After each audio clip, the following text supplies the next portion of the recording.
মাশাআল্লাহ মাশাআল্লাহ, খুব সুন্দর পানি ইতিমধ্যে হয়ে গেছে আল্লাহর রহমতে। প্রবল বৃষ্টি হয়েছে আমার শ্বশুর বাড়ির কাছে, এটা দেখেন কি সুন্দর পানি, আল্লাহর নিয়ামত। আলহামদুলিল্লাহ ইতিমধ্যে মানুষও মাছ মারা শুরু করছে, মোটামুটি ভালোই। আল্লাহর রহমতে কি সুন্দর পরিবেশ, অনেকগুলি খালের পানি এদিক দিয়ে যায়। দেখেন কি সুন্দর পরিবেশ, ওই জায়গা আমাদের বাড়ি।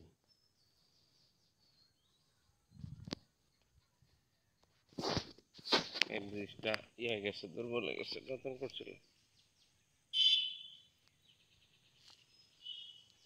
এদিক দিয়ে রাস্তা,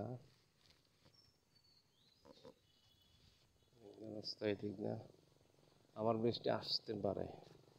আর কি পানি হয়েছে আল্লাহর রহমতে, এদিক দিয়ে অনেক খালের পানি যায়, দেখছেন?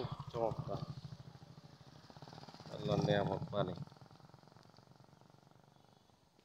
একটা ব্রিজ আমাদের, এটার নিচ দিয়ে প্রায় আরো 20-25টা খালের পানি আসে এদিক দিয়ে। এখানে প্রচুর পানি আরো হওয়ার সম্ভাবনা আছে। এদিক দিয়ে পানি পাস হয়ে ইয়ার যায় বনহদ্দিতে। কত সুন্দর পরিবেশ দেখেন, মাশাআল্লাহ, আল্লাহর নিয়ামত। দেখেন রাস্তা, এই যে রাস্তা, এই পাশে পানি আছে।